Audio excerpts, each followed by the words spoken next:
Now, when Sanballat failed at this original strategy 4 times, he decided that he would take a new tack. And this is vision stopper number 2, which I'll call, I'll tell Daddy. Verse 5. Then the 5th time, Sanballat sent his aide to me with the same message, and in his hand was an unsealed letter in which it was written, "It is reported among the nations," and Geshem says it's true, "that you and the Jews are plotting to revolt, and therefore you're building the wall. Moreover, according to these reports, you're about to become their king, and have even appointed prophets to make this proclamation about you in Jerusalem. There is a king in Judah. Now, this report will get back to the king, so come, let us meet together." I sent him this reply. Nothing like what you're saying is happening. You are just making it up out of your head. They're all trying to frighten us, thinking their hands will get too weak for the work and it will not be completed. But I prayed, now strengthen my hands. It's an important detail in the early verses here that it says it was an unsealed letter that was sent to Nehemiah. In other words, this was not a private correspondence where Nehemiah was trying to get a secret, or Sanballat was trying to get a secret message to Nehemiah. In this case, it was an unsealed letter, which meant it would be read in every town along the way. It would probably be read out loud in street corners, and rumors would be spread all around Judah and all around the surrounding nations of whatever is said in that letter. And Sanballat and Geshem are getting together saying, look, this guy's trying to become a king. The Jewish people are going to revolt. They're going to be against the king, and I'm going to tell the king, and you're going to be in big trouble. That's what Sanballat's trying to say. I love the way that Nehemiah handles this kind of an attack. He drops this great one-liner. He says, you're just making it up out of your head. Okay? That's what he does when people lie about him. Let's say that line together. You ready? Say it. You are just making it up out of your head. And the next time there's untrue rumors or gossip or things that get spread about you, you can just say this line. You're just making it up out of your head. Because people make up rumors and lies and gossip. It just happens. I mean, have you ever had somebody lie about you behind your back?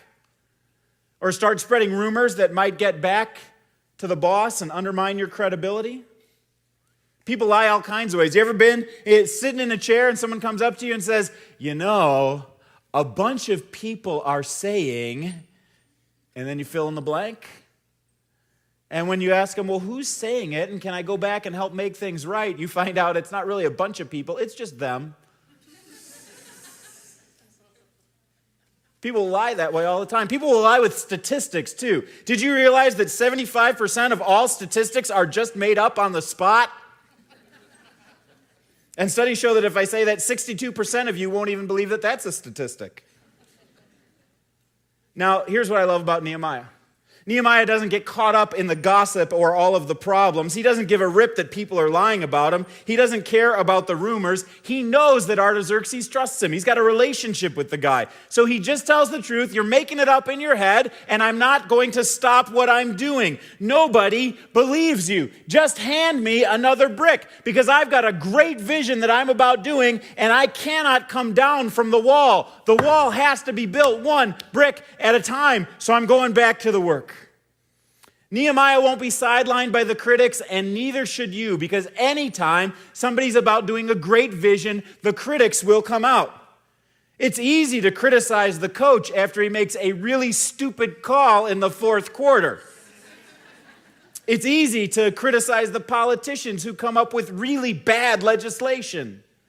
It's easy to criticize the boss and think if I was in his position, I would be able to do that job a lot better.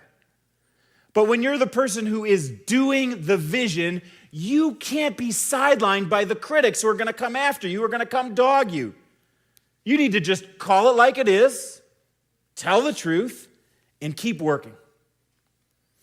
I love what Teddy Roosevelt has to say in a speech that he gave a little bit over 100 years ago. He said this: "It's not the critic who counts. It's not the man who points out how the strong man stumbles or where the doer of deeds could have done them better.